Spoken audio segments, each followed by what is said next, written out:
I've had a lot of advice, quite luckily, and I think one of the best pieces of advice that I've ever had, and actually one that I'm still trying to put into practice daily, is you can't be an expert at everything. Don't expect to be an expert at everything, but you can find people who are experts to work alongside you.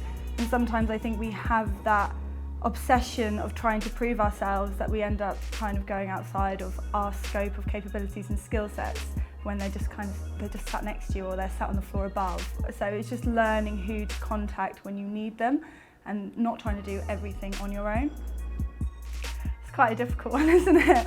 I think I have quite a lot of extracurricular activities, so in everything that I do outside of work and in work I have people that inspire me for different reasons.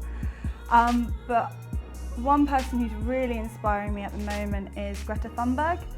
I love her. I'm fully subscribed to ethical living, and I just find the way that she handles very intimidating situations, talking to parliaments around the world, addressing really important people. It's just awe-inspiring to see how she does it with such maturity at 16 years old, and the matters that she's talking about and her understanding and her depth of knowledge, I just find it mind-blowing. I think she's doing amazing things. I'm a Harry Potter fan and I love a good fiction literature. I mean, you were probably expecting me to come up with something a little bit more refined than that, and don't get me wrong, I do love my self-help books and stuff, but sometimes you just need to pick up that book and leave the real world for a little while, and that's what I love to do. I hope it's a really big piece of paper because I love to draw. Anything that inspires me. I do like drawing classes, sometimes I make things. I love arts and crafts. It's a great escape from pressures of normal life, I suppose. So yeah, I would just draw. No business plans from me, I'm sorry. Maybe I'll go with the one that I actually succeed on doing every day instead of all the things that I try to do every day, because my list is as long as my arm. I always write a to-do list before I go to bed, but the thing that's probably a little bit different is at the end of the day I try to write down 5 wins for that day.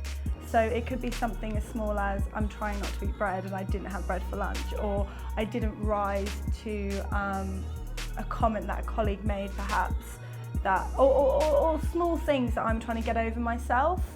If I just write down those 5 things every single day, I just feel like I'm winning every day, and it's just those little steps. And yeah, I do that every day.